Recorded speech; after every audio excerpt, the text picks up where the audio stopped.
नमस्कार, राम महाराष्ट्र न्यूज चॅनलमध्ये मी उमेश जोशी आपले सहर्ष स्वागत करत आहे।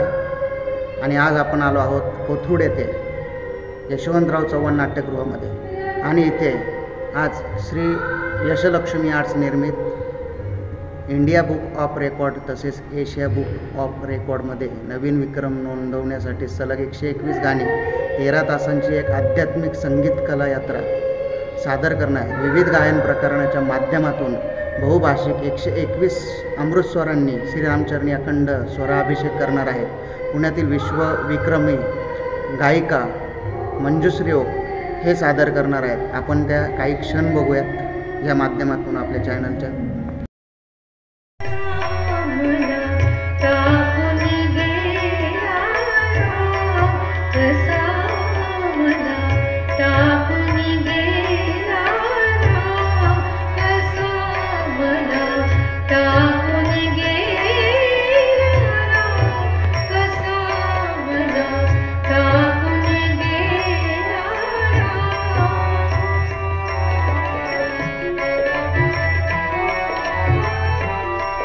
सुरुवात केली स्वये श्री राम प्रभू ऐकती कुशलव रामायण गाती। सोडून आसन उठले राघव उठून कवळती आपुले शैशव पुत्र भेटीचा घडे महोत्सव परितो उभया नच माहिती कुशलव रामायण गाती। गाण्यामधनं कवितेमधनं कथावस्तू पुढे नेतात। मग राम दिसामासांनी वाढत राहतात। त्याला उपमा दिली आहे, सावळा ग रामचंद्र माझ्या मांडीवर नाहतो अष्टगंधाचा सुवास निळ्या कमळास येतो। निळ्या कमळाची उपमा दिली प्रभू रामचंद्राला। स्वयंवराचं गाणं आहे, अहिल्याचा उद्धार करणारं गाणं आहे। मग वनवास पत्करल्यानंतरचं गाणं, नगरजन त्याच्या मागे जात आहेत। थांब सुमंता थांब विरे रथ राम चालले तो तर सत्पथ। आणि मग ज्या वेळेला निषादराज गुहाकडे येतात आणि आयुष्याच्या भवसागरामधनं जो आपल्याला पार करणार आहे त्यालाच गंगेच्या पार करायचं काम विलक्षण आपल्याकडे आलेलं आहे।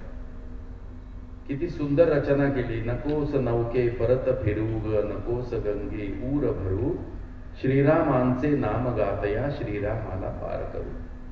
जिकडे जातो राम नरेश सुभग सुभग। कुलकर्णी आता जरी काही कडवी वाचून जातो तरी कदाचित ती कडवी आम्ही घेणार नाही, कारण गीतरामातलं प्रत्येक गाणंच 10-10 कडव्यांचं आहे। बरोबर।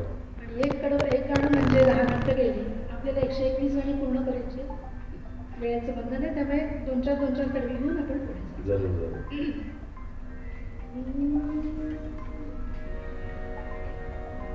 नकोस नौके परत फिरू ग नकोस गंगे पूर भरू।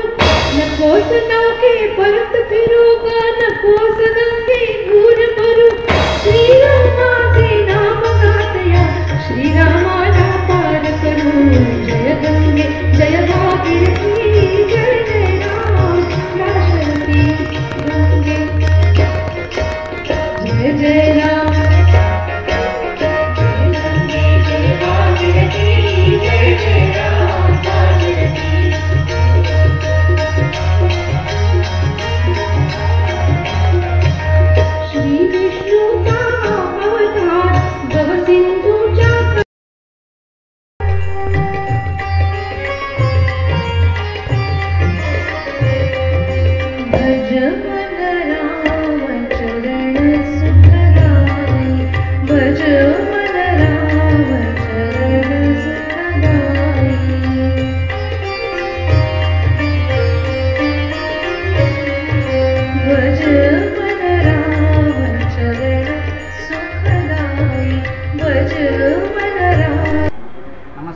महाराष्ट्र न्यूज चॅनलमध्ये मी उमेश जोशी। नमस्कार। आणि आपल्याबरोबर आहे ज्यांनी की आज कार्यक्रमाची संकल्पना राबवली ती आहे पद्मनाभ ठाकर सर। यांच्याशी आपण आज बातचीत करणार आहोत की ही संकल्प करताना काय त्यांची ही संकल्पना राबवताना असा विचार होता की भारतातल्या विविध प्रांतांमध्ये जे रामगीते आणि त्यातून ज्या लोकांवर विविध लहान मुलांचे संस्कार या माध्यमातून केले जातं रामायणाचं, तर ती संकल्पना घेऊन आपण 121 गाणी सलग 13 तास गाण्याचा हा विधान बनवण्यासाठी प्रयत्न करत राहतो। तो interview Asia book of records. आपला यामागचा हेतू असा आहे की रामायण हे फक्त कथानक किंवा पुराण नाही, तर रामायणात ज्या वर्तमान काळातल्या गोष्टी मांडता येईल यासाठी आपण हा प्रयत्न करतो. लोकांची प्रतिक्रिया याच्यावर लोकांची प्रतिक्रिया याच्याबरोबर उत्तम आहे, परंतु लोकांना अशा प्रकारचे उपक्रम जे आहे ते खरं सांगायचं हे झेपत नाही. ज्या उत्तम संकल्पना, उत्तम गोष्टी आहेत, जे संस्कारक्षम गोष्टी आहेत त्या सुधारायची सध्या तरी लोकांची मानसिकता दिसत. आणि आपली संस्कृती जर जपली पाहिजे त्याबद्दल काय नक्कीच जपलीच पाहिजे, कारण आपण हा कार्यक्रमाचा एक मोठा उद्देश होता की 500 वर्षानंतर श्रीरामांची आज आपण याच्यामध्ये प्रस्तावना केलेली आहे अयोध्येमध्ये.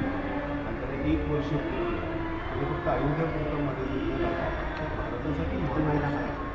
आणि त्या दृष्टिकोनातून आपण हा प्रयत्न करतो आहे की रामायण जे आहे ते वर्तमान काळात देखील कसं आवश्यक आहे, त्यातली तत्व, त्यातल्या रामायणामध्ये सार हे आत्ता उपयोगी येण्यासारखं आहे. त्यांनी त्या पद्धतीने वापर केला पाहिजे असं आमचं म्हणणं आहे. धन्यवाद सर. राम राम महाराष्ट्र. मनापासून आपले धन्यवाद मानतो. धन्यवाद.